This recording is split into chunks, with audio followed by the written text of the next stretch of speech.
P అని మనలో చాలామంది ఆధునికులు ఈ శ్రావ్యమైన సంగీతాన్ని అవహేళనగా చూసినా కూడా సాక్షాత్ ముక్కంటిని సైతం మైమరపించే ఈ అపురూప సంగీత వాయిద్యం వెనుకనున్న సైన్స్ను చూస్తే అర్థమవుతుంది ఎందుకు నాదస్వరానికి ప్రపంచం మొత్తం దాసోహం అని అంటోందని.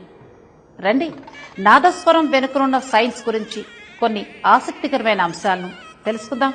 ప్రాంతాల వారీగా ఈ వాయిద్యానికి నాగస్వరం అనే పేరు కూడా ఉంది.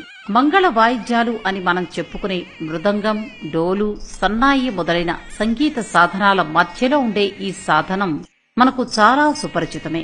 దైవిక కార్యక్రమాల నుండి పెళ్లిళ్లు, పేరంటాల్లోనూ ఈ నాదస్వరాన్ని ఉపయోగించకుండా ఎలాంటి ఆధ్యాత్మిక మరియు సామాజిక విలువలున్న పనులు ముందుకు సాగవు.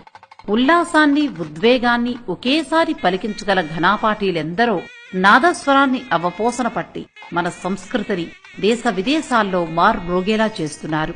నాదస్వరాన్ని మనం గమనించినట్లయితే సుమారు 100 సెంటీమీటర్ల నిట్ట నిలువు పొడవు, 10 నుండి 15 సెంటీమీటర్ల సమాంతర వెడల్పు గల ఈ వాయిద్యం వాయు శక్తితో నడవడంతో దీనిని లీనియర్ డిసెక్షన్ పద్ధతి ద్వారా పరిశోధించడం మొదలుపెట్టారు శాస్త్రవేత్తలు. సర్క్యులర్ బ్రీతింగ్ అనే పద్ధతి ద్వారా గాలి ఈ 100 సెంటీమీటర్ల దూరాన్ని సుమారు 450 కిలోమీటర్ల వేగంతో ప్రయాణించినప్పుడు సుమారు 100 డెసిబెల్ శక్తిగల పదునైన శబ్దం సృష్టించబడుతుంది. మన ముందు ఒక మోటార్ సైకిల్ వెళ్లినంత శబ్దం ఉత్పన్నం కావడం అనేది చాలా చిరాకు తెప్పించే విషయమే. కాని సరీకృతంగా అమర్చిన 7 రంధ్రాలలో సమపాలంలో మైనం అమర్చటం వల్ల వాగ్గేయకారుడు ఆ రంధ్రాన్ని తడుముతూ అంతటి శక్తివంతమైన శబ్ద తరంగాలను వినసొంపైన సంగీతంగా మారుస్తారు. ఉద్దేశపూర్వకంగానే కొన్ని వేలేళ్ల క్రిందట ఈ నాదస్వరంలో మైనాన్ని అమర్చారు అప్పటి నాదస్వర తయారీదారుడు. మైనం అనే పదార్థం వల్ల ధ్వని నియంత్రింప చేయబడుతుంది కనుక, అంటే స్టెబిలైజ్ చేయబడుతుంది కనుక ఆ విధానాన్ని నేటి తయారీదారులు అనుకరించి కొన్ని మార్పులు చేసి నాయిస్ అండ్ వాయిస్ సింథనైజర్ టెక్నాలజీని సృష్టించారు.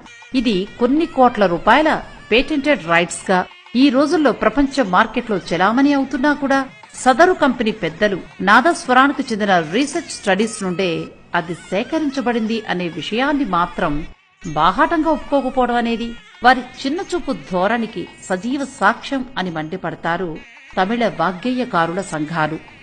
ఆ సింథనైజర్లోని హై పిచ్ ఇంకా లో పిచ్లను ఎజిల్, మేల్ అనైచు, కీజ్ అనైచు అనే సాంకేతికతతో కొన్ని కోట్లు ఖర్చు పెట్టి తయారు చేస్తుంటాయి ఎన్నో సాఫ్ట్వేర్ కంపెనీలు. కానీ అతి పురాతనమైన మన భారతీయ సంగీత సాధనం ఈ పనిని చాలా సునాయాసంగా చేయటం వెనుక గల కారణం అతి సూక్ష్మమైన సంగీత పరిజ్ఞానం, ఇంకా కేవలం వాయువుతో దాన్ని నియంత్రించగల శక్తి సామర్థ్యాలు.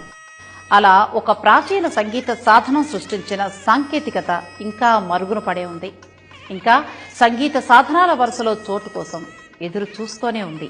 ఇలాంటి మరిన్ని విశేషాల కోసం మా ఛానల్ని సబ్స్క్రైబ్ చేయండి.